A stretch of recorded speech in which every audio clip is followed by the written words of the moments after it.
네, 안녕하세요. 몰빵입니다. 저 성격이 급해가지고 잘 아시잖아요. 저 방송하는 거 보면 얼마나 제일 급해요. 네, 이 정도 되겠구나. 자, 오늘 여러분들이 이렇게 와주셔서 감사하고요. 원래 이렇게 이제 토요일 날 오셨으면은 여러분들이 기대치가 있잖아요. 사실 이 자리에서 가장 좋은 거는 급등주. 이종목 당장 사! 이거 아주 해드리기가 어려워요. 해드리기가. 저는 사실 단타 좋아해요, 단타. 저는 왜냐면 아직 나이가 어려서 그런지 제가 45입니다만, 머리는 이게 원래 이렇게 돼 있었는데 염색을 하다가 염색을 안 해보니까 지금 이렇게 된 거거든요. 이게, 저희 집안 유전 좀 내력이 있습니다. 아무튼. 근데 저는 단타가 굉장히 좋아요. 그리고 요번에 또 이 대선 테마주 기대가 큽니다. 왜냐면 지난 2011년, 2012년 때도 굉장히 많이 먹었거든요. 대신 미래의 사람에 한번 걸려서 쪽박 찰 뻔했는데, 미래의 사람 들고 계신 분들은 그 종목은 아닌 것 같아요. 아무 생각이 네, 사실 이 자리에서 여러분들 가장 짜릿한 건 뭐겠어요? 주식이지, 사실. 뭔가에 우리가 한 땀을 먹을 수 있는 종목들. 근데 문제가 뭐냐면 타이밍 잡기가 굉장히 어려워요. 네, 준호버 파켓 이 모임이 좀 더 완성되고 그러면 사실 제가 무국선님한테 허락받아갖고 단타 모임 만들 거거든요. 그 수익률 대회도 하고. 사실 근데 매매를 많이 해보셔야 돼요. 주식은 제가 이제 제가 얘기를 많이 합니다, 여러분. 주식은 학문이 아니에요, 제가 생각해. 학문. 왜냐하면 주식은 수익을 목적으로 하지. 그렇잖아요. 주식 하시는 분들 거의 대다수는 수익을 목적으로 한단 말이죠. 수익을 목적으로. 그러니까 학문이라고 생각하는, 학문일 수도 있긴 있지만, 실질적인 본질은 수익을 목적으로 하는 것인데, 수익을 내는 방법에는 한두 가지 방법이 없어요. 왜 가치 투자냐, 장기 투자냐? 그게 가장 사실 확률적으로 높기 때문에, 일반 개미가 수익 볼 수 있는 가장 확실한 방법이기 때문에 그렇게 얘기를 하는 것이지, 만약에 실력이 된다면 초단타 하셔도 상관은 없어요. 단, 훨씬 리스크가 따라되겠죠. 포트폴리오 배분도 정확히 해야 되고, 특히 손절을 잘 해야 되거든요, 손절을. 그러니까 저 같은 경우도 지금은 단타 별로 안 하는데 단타 할 때는 딱 목표 수익률 하루 5%밖에 안 잡아요. 목표. 그 대신 손절은 보통 2%에서 3%에서 냉정하게 치거든요. 그래서 주에 보통 5일 내내 하면 3승 1무 1패. 이게 제 목표 수익률이거든요. 그래서 일주일에 5일 동안 장이 있으면 3일은 먹고 하루는 본전치기 하고 하루는 손해보고. 그래도 주간 평균 수익이 약 7%에서 8%가 나오고 월간으로 한 20% 수익이 납니다. 보통. 이게 이제 제 한창 할 때 제 수익률 정도 목표였었는데 근데 문제가 뭐냐면 이제 기술적 분석이랄지 여러 가지 그런 내공들이 있어야 되는데 앞으로 이 모임이 좀 더 활성화되고 또 여러분들이 그 주식에 대한 전투력이 많이 강화되신다면 그런 모임을 할 계획도 갖고 있습니다. 자, 오늘 강의 주제는 뭐냐면은 대한민국 사람들이 가장 많이 갖고 있는 주식 이야기예요. 대한민국 사람들이 가장 많이 갖고 있는 주식 이야기. 이게 뭐냐면 보험증권이에요. 여러분 보험 있잖아요. 가입하시면 증권 나오죠? 그거 주식이에요. 그러니까 계좌가 나오는 게 아니라 증권이 나오는 거예요. 그래서 항상 보면 제목에 무배당 무슨 뭐 나오죠? 배당이 없는 대신 보험료 할인해 준다는 뜻이거든요. 그러니까 NH증권이나 농협 이런 데 가보면은 배당식 보험도 있긴 있어요. 그러니까 보험증권이 어떠한 형태의 주식이냐면 우선주인데 우선주 같은 거예요. 이게 채권하고 그러니까 증권은 원래 유가증권은 주식과 채권 두 가지가 있는데 이 보험증권은 우선주의 특수한 형태를 갖고 있습니다. 네, 그거에 관계된 내용 중에서 가장 핵심적인 거. 이 이야기는 여러분들이 이제 인문학적 소양을 위해서도 한 번쯤 들어보셔야 하려고 생각돼갖고 오늘 제가 이걸 해드리도록 하겠습니다. 혹시 유튜브에서 이 강의 혹시 들어보신 분 있으세요? 굉장히 인기 있는 동영상이거든요. 네, 이건 이제 시연을 한번 보여드리도록 하겠습니다. 자, 여러분들이 왜 갑자기 주식 얘기 들으려고 했더니 보험이냐 했더니 이거 굉장히 중요한 얘기고 재밌는 내용인데 박수 한번 해주시면 열심히 해보도록 하겠습니다. 네. 종로구 연건동 광화문 딱 가서 보면요. 세종대왕상 있고 이 오른쪽에 종로경찰서 쪽에 보면요. 일본 대사관이 있어요. 이거 혹시 위안부 평화비 소녀상 실제 보신 분 있으세요? 네. 실제 보신 분 아시겠지만 일본 대사관 정문 앞에 정확히 있잖아요. 보시면요. 뭐 가슴이 좀 울컥하는 게 있어요. 여러분들이 광화문 쪽에 가실 일 있으면요. 한번 꼭 가서 보세요. 대한민국 사람들이라면 다 공감할 수 있는 뭔가 좀 울컥한 그런 게 있더라고요. 이렇게 추운 날에 가보면요. 발에 목도리가 감겨 있습니다. 혹시 위안부 평화비 소녀상이 왜 발에 목도리가 감겨 있는지 이유를 아시는 분 있어요? 목이 아니라 발에 감겨 있을 거예요. 이것도 선물이 있어요. 그 모바일 관련 트렌드 제가 협찬받은 건데 책 왕창 5권 준다 그러길래 5권 됐고 왕창 달라고 그래갖고 25권 다 했는데 이 맞추신 분 다 드릴 거거든요. 이제 얼마 안 남았습니다. 맨발이라서 그래요. 이 평화비 소녀상 가서 보시면요. 맨발이에요. 맨발이니까 지나가는 시민들이 가슴이 아파갖고 발에다 이렇게 목도리를 감겨놨는데 왜 위안부 평화비 소녀상은 맨발로 만들었을까요? 네? 맨발로 끌려가서 그럴듯한 말씀이십니다. 네? 그런 이유도 있는데 실제 이유를 보면은 옛날 위안부 평화의 손해상 영상을 보면요. 단 한 명도 신발을 신는 사람이 없었대요. 그러니까 인간 이하의 대적을 한 거예요. 그야말로 옷은 다 누더기고 아예 신발조차 신기지 않을 정도로 인간 이하의 성노예로 착취를 한 것이죠. 우리 민족이, 우리나라 사람은 다 공감하는 가슴 아픈 이야기입니다. 그래서 일본 정부 행태를 보면 괘씸하게 짝이 없죠. 근데 여러분들, 우리의 의견이 아무리 옳아도 그 상대방 의견을 모르면 말이 안 통하겠죠. 일본 사람들이 이 문제도 어떻게 생각하는지 알고 계시나요? 알려드리겠습니다. 오이라 마사요시 일본 관방장관입니다. 지금도 살아있는데 인상이 어때요? 안 착해 보이죠? 안 착해 보이죠? 대일 청구권 문제는 1962년 김종필 중앙정보부 장과 오이라 마사요시 관방장관 간에 맺어진 협상 결과로 총 6억 달러를 제공함으로 해결되었음. 일제 지배에 대한 정부 간의 배상 문제는 이 협상으로 모두 해결된 바 일본 정부는 일본군 위안부 문제에 대한 어떠한 배상의 책임도 없다. 50년 전 6억 달러면 지금 돈 가치는 얼마 정도 되시는지 아세요?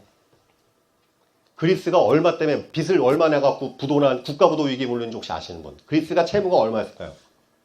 380조 원이에요. 그리스가.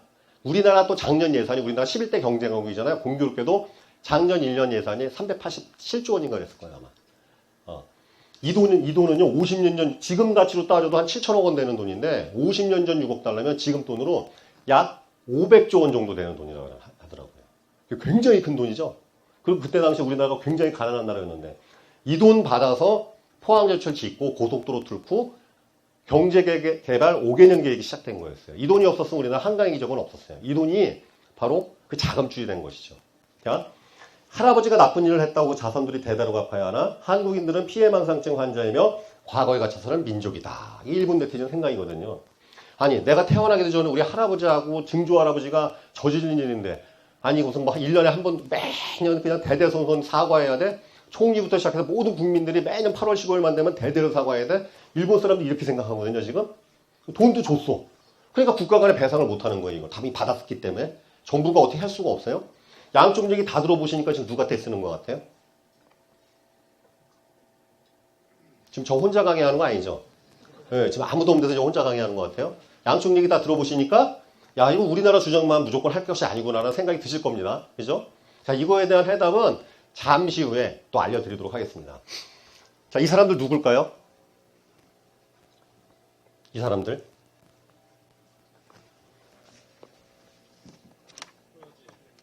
조회족이죠, 조회족. 예. 그, 지금도 아마존에서 이렇게 수렵 생활하고 있는 조회족입니다. MBC 다큐멘터리 2009년 12월 아마존의 눈물에 나왔었죠. 이 턱에 뚫은 게 뽀뚜루예요, 뽀뚜루. 턱에 이렇게 뚫어가지고, 이렇게 원시 수렵 생활. 무슨 헐벗었지만 전혀 야하지 않습니다. 그죠? 전혀 야하지 않은데, 혹시 여기 가서 살고 싶으신 분 계세요? 없단 말이죠. 여기는 자연 그대로의 삶이죠. 배고픔 바나나 따먹고 그냥 자고 싶으면 잠자고 공부할 필요도 없고, 금융도 필요 없고, 주식도 필요 없어요. 학벌도 필요 없고, 하지만 여기 가서 살고 싶은 분은 없단 말이죠. 왜냐? 여기는 문명이 있으니까. 그죠? 우리 문명사회. 여기 가서 불을 피우려면은 김병만 씨가 보여줬잖아요. 정글의 법칙에서 무슨 일을 벌려야 되는지 2시간 동안 손바닥 벗겨지게 뭐 해야 되잖아요. 그죠? 그럼 왜 여기는 문명이 없을까요? 왜? 지금 나 혼자 강의하는 것 같아요. 지금. 예. 계속. 예. 그 문명이 왜 없을까? 그것도 제가 잠시 후에 또 알려드리겠습니다. 이들이 왜 이러고 사는지. 어떤 분들은 그러더라고요. 고립돼서 그런 거다. 근데 고립되어 있었음에도 불구하고 훌륭한 문명을 건설한 민족들이 많아요. 마야나 잉카, 아즈텍 이런 데는 다 고립되어 있었음에도 불구하고 엄청난 문명을 갖고 있었거든요. 그러니까 왜 이들이 지금도 이러고 사는지 또 잠시 후에 알려드리도록 하겠습니다. 자, 국보 1호 숭례문입니다. 1398년 해조 7년에 지은 우리나라 국보 1호였죠. 이거 얼마 전에 불타갖고 싹 없어졌다가 다시 지었죠. 그때 왜 불탔어요? 누가 불질렀죠? 왜 불질렀는지 혹시 아시는 분 있어요? 주식이 망해가지고 불질렀나요? 홧김에? 어떻게 아세요, 혹시? 본인 아니시잖아요. 그죠? 네. 그거 어떻게 아세요? 강의 중에, 그러니까 그 불지르신 분 옆집에 사신 분을 진짜 만났거든요, 강의 중에. 일산에 사시는 최종기라는 할아버지인데, 국가에서 토지배상 문제 해결 안 해준다고 홧김에 불질러서 이게 잿더미로 만드셨어요, 이렇게. 네, 이게 병자호란, 임진왜란, 6.25 사건 다 버틴 우리나라 국보 1호죠. 그리고 이게 서울시 변두리에 있는 게 아니라 서울시 한복판에 있는데 이렇게 개인이 불질렀죠. 이게 우리 민족의 저력이에요. 야마 돌면 다 불질러 그냥. 일개 개인도 이 지경이야. 그러니까 우리나라 사람들이 뭉쳐서 뚜껑 열리면 기적이 벌어져요 항상. 2000년 월드컵 때도 그렇고 IMF도 우리는 8개월 만에 졸업했고 항상 그랬어. 우리나라 사람들이 굉장히 능력이 대단해서 이렇게 개인도 이렇게 북보도 불지를 정도의 파워를 갖고 있기 때문에 뭉쳐서 뚜껑 열리면 대책이 없어. 그러니까 우리나라는 다행히 단합이 안 돼. 네, 그래서 다행히 단합이 안 돼요. 세계를 주름잡을 민족인데 아무튼 이렇게 불지른 걸 가지고서 국민들이 성금을 모아서 신흥수 대목장한테 다시 지어주십시오 했더니 이분이 또 손합을 짝퉁 써갖고 결국은 또 부시고 결국 졌지만 옛 모습은 간 곳이 없고 그래서 국보위로 바꾸자 그런 말도 이렇게 있지 않습니까? 이 모든 일들이 보면 우리나라 사람들이 문화재에 대한 인식이 좀 희박해서 그래요. 그런 얘기를 한두 번 들어보셨을 거예요. 유구한 역사 그 많은 문화재 다 익히신 우리나라 사람들이 문화재에 대한 인식이 좀 희박한 편입니다. 그게 왜냐면 지금까지 먹고 살기 바빴던 이유도 있지만 왜 우리나라 사람들은 이렇게 문화재에 대한 인식이 희박할까요? 역시 나 혼자 강의하고 있는 게 맞아요. 네. 이것 때문에 그래요. 자, 여러분, 미국의 국보이론 이거예요. 국보 151이라는 명칭은 없어. 미국에서 가장 최고의 보물은 1776년 7월 4일에 그 미국의 독립아버지 55명이 서명하면서 미국의 출생증명서죠. 독립선언서 초안문. 이게 미국에서 가장 중요한 보물입니다. 그죠? 근데 그래봐야 이건 280년 된 종이 쪽지인데 미국에서 누가 이거 불지르면 어떻게 될까요? 난리 나겠죠. 그죠? 근데 우리나라는 이건 그래봐야 270년도 안 된 종이 쪽지인데 우리나라는 600년 된 건축물에 불지르는 민족이니까 스케일이 훨씬 큰 거예요. 우리가. 훨씬 대단한 건데 자, 왜 이런 일이 벌어지느냐? 문화재가 너무 많아. 문화재가. 네? 석굴암 1200년, 성독대왕 신종 에밀레종이죠. 1300년, 금동미르 반가사유상 1100년에 고려청자 700년, 저 시골 가면 요강도 200년, 요강도. 지나가다가 여러분들 그 산소 있죠? 산소에 웬만한 비석 다 300년, 200년이에요. 미국은 역사가 짧아서 100년만 돼도 박물관 짓는데 우리나라 솔직히 2, 300년 역사가 아니거든. 왜냐 남대문 불탔어도 서대문이 있고 동대문 또 있으니까 하나 불질러도 뭐 또 있으니까 시골 저 경주 부여나 경주나 부여가 보세요. 무덤 뻑하면 1000년이에요. 문화재 많아 우리나라는. 뭐 낙지 잡다가 신안 아파트 고려청재 막 나오고 그냥 뭐 불질러도 뭐 여러분 한번 여러분들 이렇게 주식도 전문가가 되시기 위해서 노력하시는 분들이니까 기초상식 테스트 한번 해볼게요. 그 영어 글자 아시죠? 영어 글자 알파벳. 알파벳 누가 만들었어요? 큰일 났네 지금. 큰일 났어. 주식이 아니야 지금 큰일 났어요 지금. 네, 모르시죠? 나도 몰라요 사실은. 영어 알파벳 누가 만들었는지 몰라요. 일본 글자 히라카나 가타카나 누가 만들었어요? 그거 몰라요. 한문 누가 만들었어요? 몰라요. 전 세계 글자 중에서 유일하게 한글만 누가 만들었는지, 왜 만들었는지, 쓰여진 날 반포일까지 정확히 적혀있어요. 한글만. 여러분 왜 우리나라가 정보통신 문명이 발전하는지 아세요? 글자가 좋아서 그래. 디지털. 중국 사람들이 위챗이나 카톡 하는 거 못 봤죠, 여러분들? 혹시 보셨어요? 제중동포나 중국 분들이 한자 어떻게 입력하는지. 얘네 어떻게 하냐면 한어병음이라 그래갖고 일단 영어 발음을 해서 입력을 해야 돼, 발음을. 그래서 뭐 이열산스 그럼 얼 있잖아요. 이자, 엘자 발음 기호 3개 입력하면 그 위에 창에 얼자 발음 난 한자가 한 20몇 개 뜨더라고요. 그거 하나 선택해서 엔터 눌러야 들어가. 우리보다 4배 속도가 걸려. 전 세계에서 휴대폰 키패드 12개 들어가는 글자 우리나라밖에 없어요. 그래서 글자 자체가 디지털 문명에 최적화되어 있는 거예요, 특징이. 그래서 정보통신 문명이 발전하는 거예요, 이게. 그 역사적 전통이 있단 말이죠. 철갑선 누가 만들었어요? 제일 먼저 만든 게 그 이순신 장군이잖아요. 그죠? 그러니까 세계 3대 조선 회사가 다 우리나라에 있잖아요. 이런 역사적 전통이 있으니까 삼성, 현대, 대우조선이랑 다 우리나라에 있지 않습니까? 그죠? 우리나라 사람들이 왜 그러냐면 예전부터 이 동아시아에서 철기 문명을 제일 먼저 받아들였어요. 고조선 시대부터. 그리고 우리나라 사람들에 대해서 철로 하는 거는 다 잘해. 특징이. 손기술이 발달해갖고. 심지어는 젓가락도 우리나라 철로 쓰잖아요. 쇠젓가락 우리나라만 그렇게 쓴단 말이죠. 그러니까 우리나라는 몽둥이를 쇠로 쓰는 거면 다 잘해. 양궁, 야구, 골프 이런 거. 근데 발로 하는 건 못해. 축구 절대 1등 못해요, 이런 거. 수영, 육상, 발로 하는 건 1등 못해. 근데 인원수가 적어도 손으로 하거나 뭔가 쇠로 된 몽둥이를 휘두르는 거면 다 1등이에요, 특징이. 그렇잖아요, 진짜. 스포츠도. 양궁도 그렇고, 골프도 그렇고, 그죠? 이게 왜냐면 그러면 역사적 전통이 있어서 그래요, 이게. 우리나라 민족이 쇠를 잘 다루거든, 특징들이. 이 철기 문명을 받아들인 것 때문에. 아무튼 이러한 역사적인 이렇게 우리 문화유산이 많습니다. 근데 여러분 이 석굴암은 이거 왜 만들었을까요? 내가 불공 드리려고 만들었겠어요? 후손을 위해서. 그죠? 이거 에밀레종 왜 만들었겠어요? 내가 종 두드리고 싶어서 이 무식한 걸 만들었겠어요? 후손을 위해서. 한글도 세종대왕님이 자기가 쓰려고 글을 만들었겠어요? 후손을 위해서. 우린 지난 3000년 동안 후손을 위해서 희생한 엄청난 우리 조상님들이 있었기 때문에 우린 이런 문화유산을 누리고 있잖아요. 그죠? 조상님들이 물려주신 거란 말이에요. 근데 조혜종은 3000년 동안 뭐 했어요? 턱만 뚫은 거야. 이러고 사는 거야 지금. 이것만 물려받은 거 지금 맞잖아 지금 그죠? 조상을 잘 만나야 돼요. 여러분들 여기서 태어났으면 여기 옆에서 턱 뚫고 있었단 말이지. 무슨 주식이야 지금 그죠? 그러니까 이들은 우리 민족은 그 3,000년 동안에 4,000년 동안에 그 조상님들이 이렇게 희생할 때 여기 계신 분들의 조상님들은 이유는 알 수 없는 턱을 뚫어라 머리에 뒤집어 쓰라 그것만 물려주신 그리고 이거 사는 거 후손들이 그죠?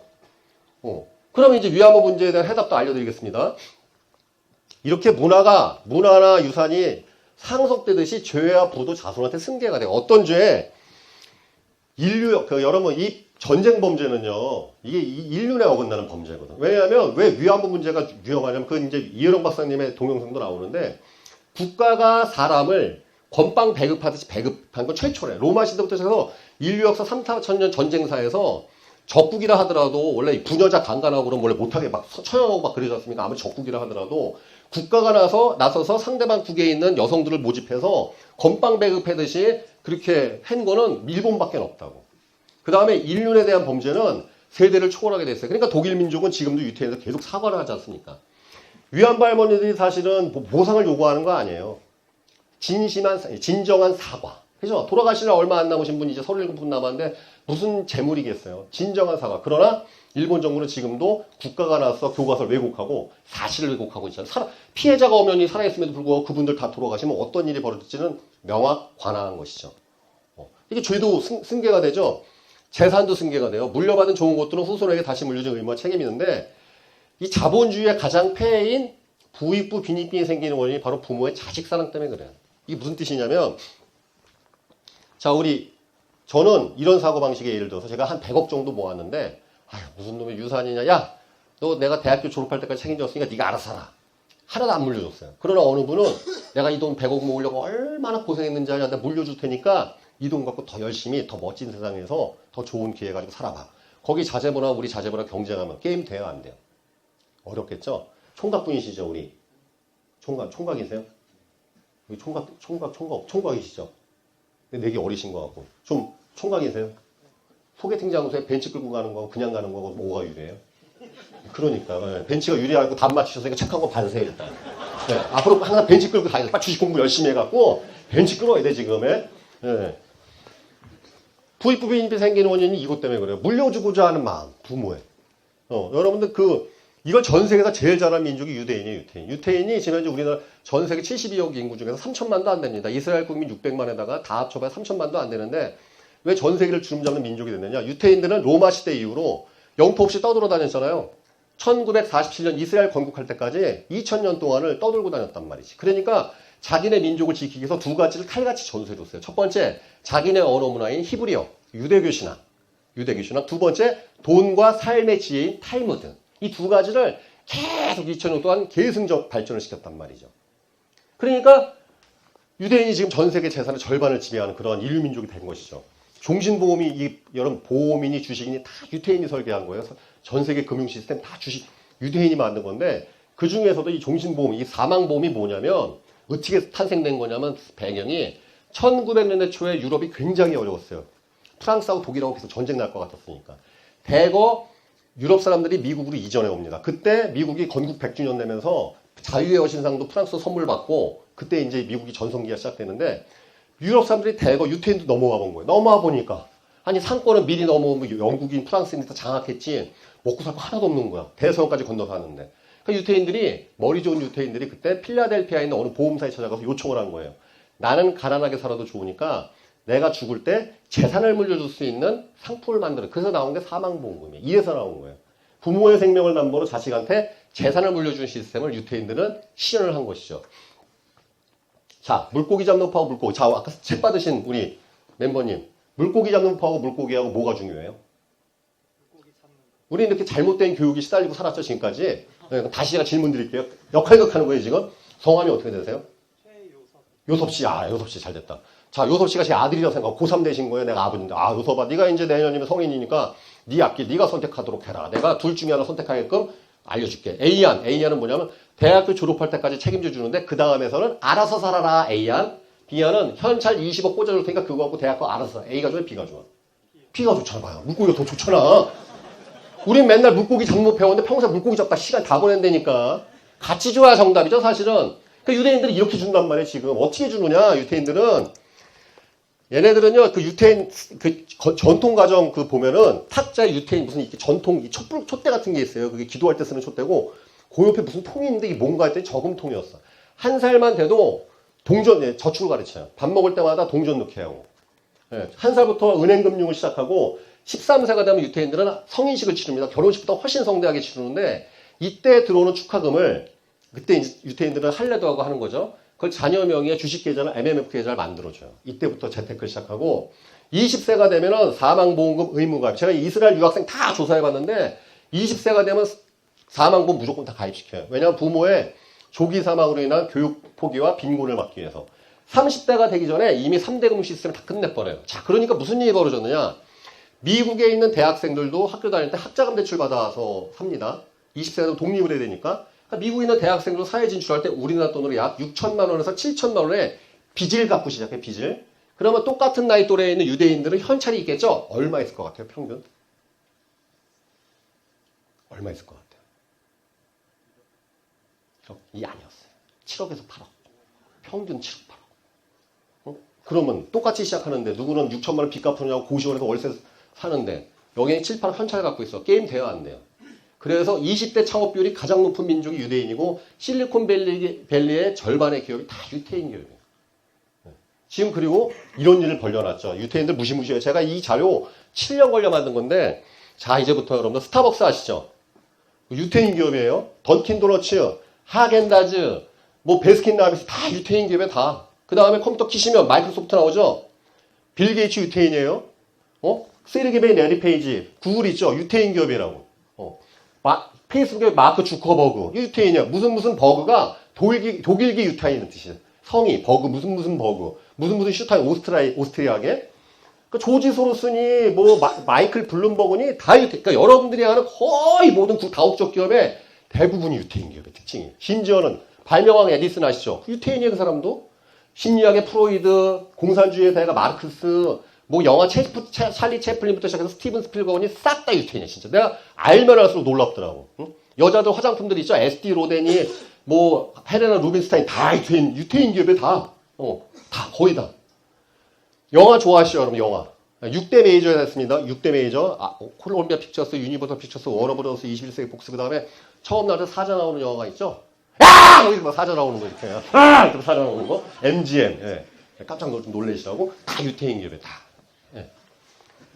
역대 노벨상 수상자의 23%가 유태인. 아이비리그 대학교에서 20% 유태인. 전 세계 300대 슈퍼리치 가운데 우리나라는 딱 3명. 이건희 회장, 그 다음에 이재용 회장, 그 다음에 아모레퍼시픽의 서경배 회장 딱 3명 배출했는데 7,500만. 남북한 합치고 대동파 합하면 우리나라가 전 세계 약 8,300만 인구인데 3명 배출한 유태인은 전 세계 합치면 2,700만 더 35명이 유태인입니다. 네. 세계를 지배하는 민족이 된 거죠. 그죠? 누구는 지금도 턱 뚫고 있는데. 그죠? 누구는 지금 턱 뚫고 있는데. 자, 보험에 대한 얘기 잠깐 드리면요. 여러분 이거 1980년 고 정주영 회장이 드셨다고 하는 화재 650년 묵은 산삼입니다. 이 길인 1m 30cm 고려시대 뿌리 내린 산삼이 그 남대문보다 더 오래된 거죠. 650년 묵은 거니까. 그때 음마 아파트 2천만 원 할 때 팔린 가격이 7,800이었대요. 그러니까 지금 가격으로 42억짜리 산삼. 42억짜리 산삼. 물론 650년 묵은 산삼을 먹는다고 불로장생하는 건 아니라는 것을 정주영 회장님이 증명해 주셨죠. 돌아가셨으니까. 근데 산삼이 왜 비싸요? 응? 오래됐으니까. 희귀하고 약효도 있으니까. 중요한 건 오래 묵어야죠. 산삼 30년 묵어야 소용없어요. 100년 이상 묵어야 약효가 있겠죠. 그죠? 전 세계에 있는 금융상품 중에서 100년 이상 쓸 수 있고 자식까지 책임지는 거 딱 하나 종신보험밖에 없어요. 그래서 저는 금융업계의 종신보험은 가문으로 살리는 산삼이다. 저는 이렇게 표현을 합니다. 자, 근데 보통 저도 이제 보험료업을 좀 꽤 했지만 지금은 거의 뭐 하는 일이 워낙 많으니까 못하고 있죠. 음악이 좀 이따 나올 거니까 잠깐만요. 네. 이런 예전에 제가 영업할 때 종신보험 얘기하면 다들 싫어했어요. 아, 야, 정상현, 정팀장, 아니 죽는 얘기 하지 마. 재수없어. 무슨 저승사자야? 아니 무슨 뭐 죽는 얘기해. 살아서 잘 사는 게 중요하지. 여러분, 우리 인생은 죽는다고 끝나는 게 아니더라 말이죠.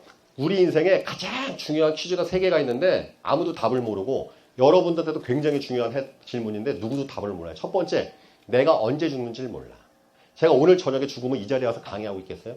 아니죠. 가족들하고 마지막으로 가장 소중한 시간을 보내고 있거나 제가 사이코면 사과나무를 심고 있겠죠.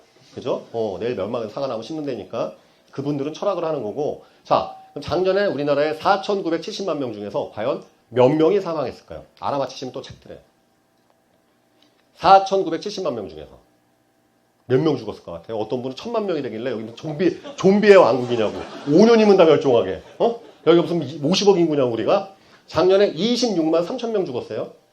네, 교통세, 뭐 사고나 재해, 자살 뭐 이런 거 다 갖고. 하루에 얼마냐? 정확히 730명 꼴이에요. 오늘도 730명은 돌아가셨을 거예요. 분명히. 네. 그러니까 내 주변에 안 죽고 그러니까 우리가 이유를 모를 뿐이지 지금도 많은 사람이 돌아가시고 있습니다. 그러니까 산소에 자리가 없고 납골당에 자리가 없는 것이죠. 두 번째, 어떻게 죽는지를 몰라. 늙어 죽을지, 병 걸려 죽을지, 사고나 죽을지, 그죠? 보험 드는 이유는 그거예요. 늙어서 생활비 없어 죽을까봐 연금보험 들고, 암 걸려서 치료 없을까봐 암보험 들고, 그죠? 중대질병 걸려서 중대질병 치료 없을까봐 중대질병보험 들고, 그런 거란 말이에요. 보험 드는 이유는 어떻게 죽는지를 모르니까. 세 번째, 죽은 다음 뭔 일 벌어지는지. 그럼 죽음이 두려운 건가요? 그건 꼭 아니에요. 죽음 이후의 세계를 우리가 이해하면 되는 거니까. 죽는다고 끝나는 거 아니에요. 자, 예전에 이런 게 있었죠? 그, 전생 보는 사람이 있었죠. 제가 사이비 점을, 팟캐스트 들어보시면 아시겠지만 제가 한때 점술 이런 거 엄청 연구해갖고, 98년, 99년도, 2000년도에 천리안에서 굉장히 유명한 점쟁이였거든요. 물론 사이비였지만, 그래서 제가 한번 저는 후생을 볼 줄 알아요. 죽으면 무슨 일 벌어지니. 자, 한번, 현장에서 한번, 우리 멤버님. 네? 예. 자, 아니, 앉아보세요. 아니, 서실 필요 없어, 괜히. 예. 죽은 다음 무슨 일 벌어지니, 후생으로 어떻게 태어나는지 제가 알아봐 드리려고. 예. 진맥 좀 봐야 돼요. 자, 말발타, 수리발타, 살발라라라라라, 에너지가 보입니다. 보여! 죽으면 다음 인생에 SK그룹 5세 재벌로 태어나. 죽음이 두려워, 안 두려워? 안 두렵고. 그러니까 어느 순간에 막 기대될 수도 있어요. 그죠? 기대될 수도 있단 말이지. 자, 옆에 계신 분, 과연 또 골격 더 좋아, 여기. 기운 좋습니다. 후생 과연 어떻게 펼쳐지냐? 말발타, 수리발타, 라라라라, 뭐 보여? 북한 아오지 탱강에서 태어나. 죽음이 두려우실 거야, 지금 이제. 그죠? 죽은 뒤에 무슨 일 벌어지냐에 따라 틀려진단 말이죠. 자, 죽은 뒤에 무슨 일 제가 언제 죽는지 어떻게 죽는지 알 수 없어도 죽은 뒤에 무슨 일 벌어지는지 알려드릴게요. 첫 번째, 죽은 다음 우리 인생은 절대 끝나지 않아요. 만약에 죽어서 끝이라면 우리 인류는 3000년 내내 사기당하고 있는 거거든. 왜냐? 모든 정상적인 종교의 핵심 원리는 내세신앙이죠, 내세신앙. 살아서 좋은 일 해야 죽어서 좋은 데 간다. 근데 죽으면 끝인데, 그 다 헛소리잖아요, 다. 천국이니 지옥이니 극락이니 뭐 다 마찬가지 아니에요? 그죠? 죽음은 절대 안 끝나요. 영원으로도 이어지지만 이렇게도 이어지죠. 이 사진은 뭐냐면 이 캐나다에 있는 어느 작가가 여기 할머니 여기는 손녀딸 사진을 붙인 거예요. 그냥 똑같죠 얼굴이. 이렇게 혈육으로도 계승 발전되는데 이 이야기는 캐나다의 얘기가 아니라 여러분과 바로 저의 이야기입니다. 6살 때 우리 딸내미 작년에 찍은 사진 똑같잖아요. 아니에요? 이게 저래니까 이게 저 6살 때. 이게 우리 딸내미 사진이라니까. 네? 판박이. 네, 제가 키에 비해서 발이 좀 작은 편이고 발등이 두꺼워요. 와이프가 걱정해요. 우리 딸내미 발이 나랑 똑같이 생겨서 나중에 하이힐 신으면 발이 못생겨 보일까봐. 발등이 두꺼우니까. 똑같아. 네? 하는 말투부터 모든 게 다 똑같아. 그냥 다 아주 판박이. 네. 얘는 나의 작품이고 나의 또 다른 정상윤이죠. 그죠? 그러니까 얘는 시집갈 때까지 내 언어 습관 모든 걸 다 배워가니까 내 죽은 이후에도 나의 혈육과 에너지와 정신은 바로 이 아이를 통해서 계승이 되겠죠. 빌 게이츠는 이렇게 얘기했습니다. 태어나서 가난한 것은 내 잘못은 아니지만 죽을 때도 가난한 것은 당신의 잘못이다. 마이크로소프트의 창업자 빌 게이츠는 이야기를 했습니다. 자, 이 내용은 뭐냐면 우리 딸내미가 작년에 이제 어린이집 다니는데 와이프가 아침에 사진을 찍어서 보내줬어요. 근데 이 사진 보고 좀 울컥했어요. 그래갖고 이거를 카카오스토어에 이렇게 제가 글을 올려서 사진을 올려놨습니다. 한번 읽어드리겠습니다. 지금 5살인 작년 4살이죠. 이제 4살인 딸내미의 아침 어린이집 등원길에서의 뒷모습 컷입니다. 와이프가 찍어서 보내줬습니다. 아직 놀기 바쁜 4살인데도 가방이 절반이네요. 4살인데 벌써 이래고 살아요? 요즘 이래요 애들이. 4살인데 이제 5살이잖아요. 이제 와이프가 영어학원 타령하고 시작해요. 영어학원. 벌써부터 이래 5살부터도. 씩씩하게 가는 모습이 대견하기도 하지만 앞으로 몇 년 후 초등학교 입학하면서 딸아이가 겪게 될 치열한 경쟁이 지금부터 보이는 것 같아서 마음이 짠하면서 조금 착잡하기도 합니다.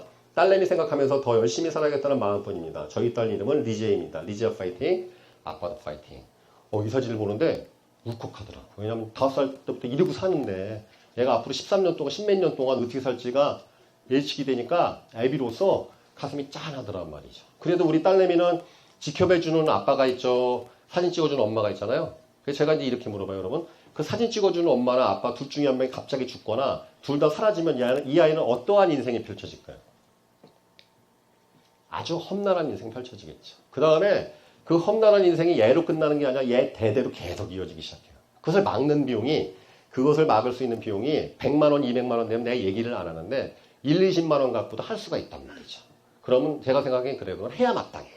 무조건. 그러니까 저는 생각이 뭐냐, 제가 보험을 했었기 때문에 그런 게 아니라 보험 영업 오래 하면서 많은 분들을 관찰하고 지켜보면 느낀 게, 아, 이거는 그냥 무조건 하는 거구나. 하는 거구나. 그렇게 제가 생각하게 되고 그런 강의를 만들게 된 겁니다. 자, 다음의 내용은 무엇일까 한번 맞춰보세요.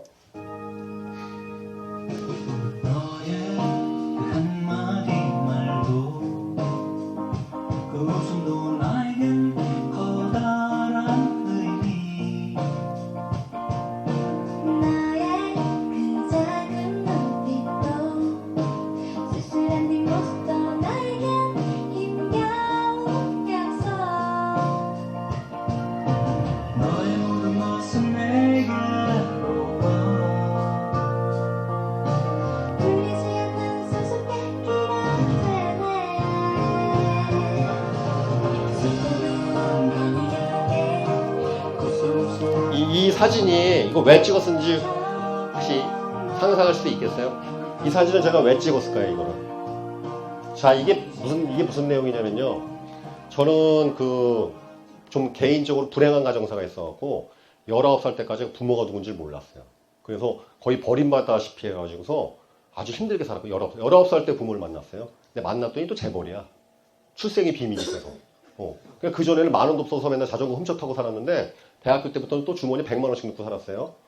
아무튼 희한한 인생을 살았는데, 그렇기 때문에 저는 이런 사진이 아예 없었어요. 이런 사진이 없어. 내가 어렸을 때 날 찍어준 사진이 아예 없었는데, 얘가 8개월쯤 됐는데 우리 딸내미 와이프가 이 사진을 찍으니까 너무 와닿았어요. 그래서 계속 찍고, 지금도 찍고 있어요. 계속 커가는 모습. 이거 왜 찍고 있냐면은, 우리나라 이제 결혼 문화 되면은 뭐예요? 신부가 등장할 때, 신부 아버지가 같이 나오잖아요. 그냥 우리 딸내미 시집갈 때, 딱 이걸로 시작될 거예요. 그럼 얘가 막 커가고 난 늙어갈 거 아니에요. 그래서 클라이막스 때 내가 우리 딸내미 딱 손잡고 나가서 우리 딸 이제는 사이 누구한테 보냅니다! 이거 하려고 좀 하는 거예요, 계속. 멋지지 않아요? 박수 좀 부탁드려요. 네, 이거 그래서 시집갈 때까지 20, 30년 프로젝트 하고 있는 겁니다. 근데 이제 중요한 건 뭐냐면 얘가 이렇게 시집갈 때까지 나도 좀 살아야 되지 않습니까? 근데 내가 만약에 사라질 수도 있단 말이죠. 그래서 어떤 종신보험 그건 뭐냐면요. 이 부모가 자식 손잡아주는 마음은 이건 보편적인 마음이죠. 왜냐? 인류를 지탱하는 가장 근본적인 힘이 바로 부모의 자식 사랑 때문에 그렇단 말이에요. 자식이 부모한테 대적하고 부모가 자식을 버리면 그 인류는 끝나버려요. 대가 끊겨버리고. 그러니까 누구나 갖고 있는 여러분들의 존재의 이유, 존재의 목적, 앞으로 살아가는 모든 이유들의 중요한 건 부모가 자식 생각해주고 그 내리 사랑이란 그 마음인데, 종신보험은 그냥 그걸 표현했을 뿐인 말이죠. 뭐냐? 이 사람이 만약에 얘가 시집갈 때, 장성할 때까지 그 문제를 해결해주지 못했을 때 그 역할 돈 문제만이라도 해결해 줄 수 있게끔. 그게 그냥 종신보험일 뿐이에요. 이게 대단한 게 아니라 그냥 사랑하는 마음을 이어놨을 뿐이란 말이죠. 그래서 고객한테 얘기를 해요. 그래서 이 순간에 제가 영업할 때 이랬어요. 딱 이 얘기까지 해드리면 고객분들이 좀 감동받겠죠? 그럼 여기서 이제 종신보험 3억짜리, 5억짜리 딱 등장해요. 사망보험금. 딱 그래요. 사인하면 유태인, 안 하면 조회족. 조회족이 되시겠습니까? 아니면 유대인의 지혜를 신뢰하시겠습니까? 뭐 이렇게 얘기를 합니다. 자, 그래서 이제 오늘 여기까지 마치겠고요. 근데 여러분들 일단 하나 오해하지 마실 게 뭐냐면, 이제 보험 세일즈를 할 거예요, 제가. 왜 그러냐면은, 이 준호버스를 시작하면서 제가 사실 기획했고, 처음에 무국 선생님하고 제 강의 선생님 또 김희석 대표님 모시고도 준호버스를 시작했는데, 사실 처음에 시작할 때 이게 잘 될 줄 몰랐어요. 그냥 해본 거야. 근데 어느 날 뭐 인기가 이렇게 치솟고, 또 카페도 진짜 만들기 싫었어요. 왜냐면 잡일 투성이니까. 근데 제가 또 8월달에 만들었잖아요. 그래서 지금 벌써 3천 몇백 명 오시고. 근데 중요한 것은 뭐냐면은, 저희 준호버스 수익 모델이 전혀 없어요. 그렇다고 저희가 이걸 돈 벌려고 한 건 아니거든요. 근데 문제가 뭐냐면 컨텐츠가 양질화되려면요. 저희 회사 지금 우리가 매주 모여서 팟캐스트 이렇게 하고 있는데 서버임들이부터 모든 게 다 우리의 그냥 봉사거든요. 무국 선생님도 그렇고. 그럼 최소한의 차비나 이거는 좀 나와야 되거든. 아무리 오래 가려면 또. 저도 기획을 해야 되고 뭘 해야 되는 건데, 그렇다고 무슨 뭐 청개구리 수자 클럽이나 어디 클럽처럼 무슨 주식 유료 정보 서비스, 이건 무국 선생님이 그걸 좋아하지 않으시거든요. 왜냐하면 준호버스는 옳은 종목을 알려드려서 여러분들 수익을 내는 것이 목적이 아니라, 여러분들 개개인이 여기서 성장해서 지적 전사로서 시장에서 독립할 수 있는 그러한 개인 투자자로 성공하는 그런 목적을 가지고 만들어진 것이기 때문에, 그런 주식 정보 유료 서비스는 아예 안 할 거거든요, 앞으로도. 그러면 수익이 어떻게 나와야 되는데, 그래서 고민한 건 뭐냐면 이거였어요. 저는 어쨌든 금융 전문가고, 지금도 제가 많은 분들을 상담하고 자산가부터 많이 해드리는데, 이 종신보험을, 그래서 제가 이제 그 설계사분을 제가 한번 모셔서 설명드리겠는데, 앞으로 금융 프로자라는 게 제가 공지를 드리고 오해는 하지 마세요. 그래서 금융 프로자라는 메뉴가 생기면서 이 사이트 제가 그래서 보험업계에서 굉장히 유명하신 분들 있죠. AS랄지 고객이랄지 상담이랄지 윤리적인 문제랄지 이 모든 것들을 잘 하시는 분들을 제가 섭외를 해서 그분들의 영업을 대신해 드릴 거예요. 대신 제가 전 보험업계를 망라해서 최고의 금융상품을 추천해서 플라자에 올려드려서 여러분들이 내가 어차피 보험은 필요한 거니까 가입하시는 분들은 거기를 통해서 하시게 되면 그분들의 이제 영업이익에 약간을 저희가 받아가 큰 돈도 아닙니다. 약간을 받아서 그거 갖고 우리 이제 준호법 방송하는 거에 대한 그 최소한의 경비 처리 같은 거 있지 않습니까? 오늘도 이거 다 경비가 들어가는데 그런 것을 하려는 목적으로 앞으로 방향성을 가져가려고 하는 것이거든요. 그래서 여러분들이 오늘 제 강의 들으면서 야 종신보험 내가 좀 관심이 있다고 생각하시는 분은 나가셔갖고 여기 보면 자 이동규 설계사님 예 잠깐 들어오시죠. 예 박수 좀 부탁드리겠습니다. 예. 저 여기 이분은 메트라이프라는 한 회사에서 10년째 근무하고 계시고 그 10년의 기간 동안에 7년 동안 억대원 MDRT라는 명예의 전당이 있습니다. 거기에서 7년 동안 근속하시면서 수많은 고객분들한테 양심적인 영업을 하신 분이에요. 그래서 이분을 제가 소개해드려 잠깐 인사 한번 하시죠. 네, 안녕하십니까. 저 메트라이프 생명에 근무하는 이동규 FS라고 합니다. 네, 올해로 만 9년 됐고요. 이제 10년 차는 됐습니다. 뭐 다른 것보다는 저 양심을 걸고 생활하는 사람이라 믿고 맡기셔도 될 것 같습니다. 감사합니다. 예, 감사합니다. 제가 그래서 그리고 1월 달부로 이제 보장성 보험이 되게 크게 인상되는데 혹시 그동안 미루셨거나 아니면 제 강의를 통해서 종신보험이 저런 가치가 있구나. 그 다음에 여기에 안 나와 있는 종신보험의 그 재테크적인 이미지가 있는데 그건 제가 동영상을 찍어서 따로 이런 식으로 될 거예요. 금융프라자에 한 달에 한 번이나 두 달에 한 번씩 제가 전 보험업계 추천해갖고 사업비를 제일 적게 떼고 최고의 상품을 제가 동영상을 찍어서 올리면은 가입하실 분들은 저한테 연락을 주시면 제가 이제 설계사분들을 저렇게 잘하시는 분들을 섭외해서 해드리는 겁니다. 그래서 그럼 여러분들 같은 경우는 어차피 보험이 필요할 때 그런 AS를 제대로 받을 수 있는 설계사, 우량한 설계사를 만나서 컨설팅 받을 수 있고 그 다음에 영업비입을 이분들은 그 신규 고객을 모집하는 데서 영업비를 좀 절감하니까 그 부분만 저희가 또 받아서 카페 운영 자금을 쓰고 그 다음에 게시판 담당자도 지금 다 무료로 다 하시고 계시는데 그런 부분에 대한 경비를 정도로 해줄 수 있는 그런 방향성으로 앞으로 모색하고 있습니다. 특히 이번 달에 만약 하시는 분들은 제가 직접 이번 달에 우리 휴식 시간들이 있는데 나가셔서 이제 재무상담 신청하실 분은 신청하세요. 그래서 이번 달에 특히 하시는 분은 제가 직접 포트폴리오 조정을 해드릴 겁니다. 제가 저 아시겠지만 저도 보험이랄지 주식이랄지 다방면에 관해서 지금도 이렇게 현장 영업을 하고 있는 사람인데 상담을 주로 많이 해드리죠. 직접 제가 포트폴리오 분석 및 모든 문제에 대해서 같이 준호번 멤버로서 해드리도록 하겠습니다. 자.